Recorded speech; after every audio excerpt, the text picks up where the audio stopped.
U.S. President Donald Trump has urged Cuba to come to an agreement soon or face serious consequences. He said the flow of oil and financial aid from Venezuela to Cuba would be cut off. Trump has been paying special attention to Cuba in recent days, especially since U.S. forces captured Venezuelan President Nicolás Maduro in a special operation in Caracas on January 3rd. Venezuela is a longtime ally of Cuba and is said to be supplying the island nation with about 35,000 barrels of oil a day. Cuba's foreign minister has responded to the claims by saying that the country has the right to import fuel as it sees fit. The Cuban president has issued a stern statement saying, "Nobody tells us what to do." The Trump administration's policy of seizing tankers carrying sanctioned Venezuelan oil is exacerbating Cuba's fuel and electricity crisis. On Friday, the U.S. announced the seizure of a fifth tanker carrying Venezuelan oil. Trump wrote on Truth Social on Sunday, "Cuba has been living off of a huge amount of oil and money from Venezuela for many years. In return, Cuba provided security services to the last two Venezuelan dictators. Now that's over." He added, "No oil or money will be coming to Cuba now. Zero. I strongly advise them to make a deal with it ASAP." However, Trump did not provide specific details about the terms of the deal or what consequences Cuba could face.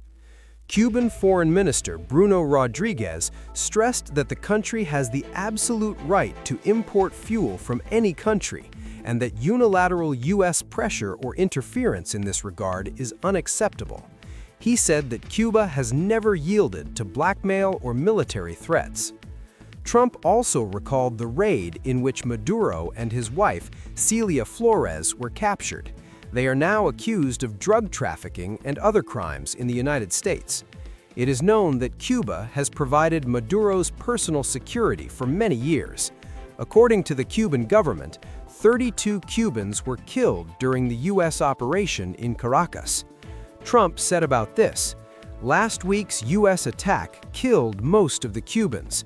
Venezuela no longer needs the protection of such criminals and extortionists."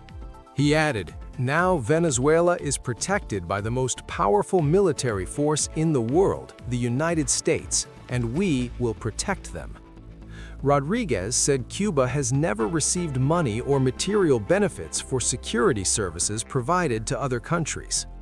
The Trump administration has not announced specific plans for Cuba, but Trump has previously said that military intervention is not necessary and that Cuba is falling on its own.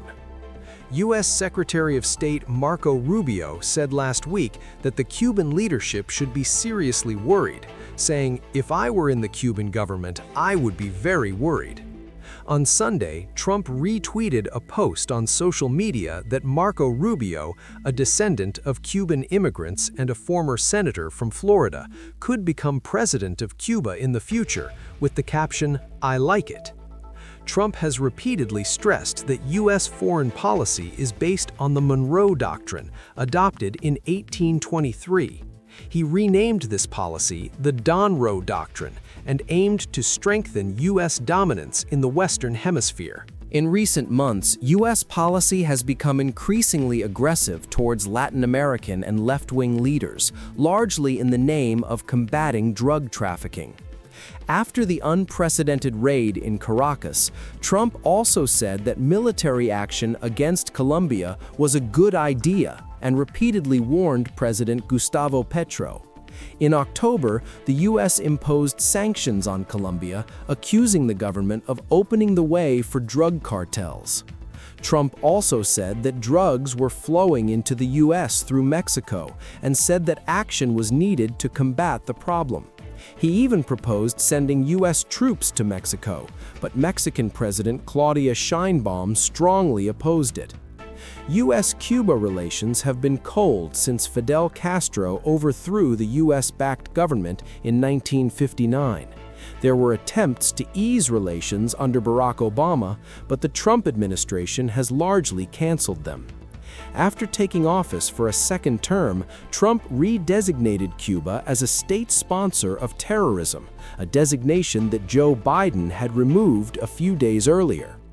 Cuban President Miguel Díaz-Canel said, "Those who turn everything into a business, even human life, have no moral right to blame Cuba. The attacks against us are the result of anger at the sovereign decision of our people to choose their own political path."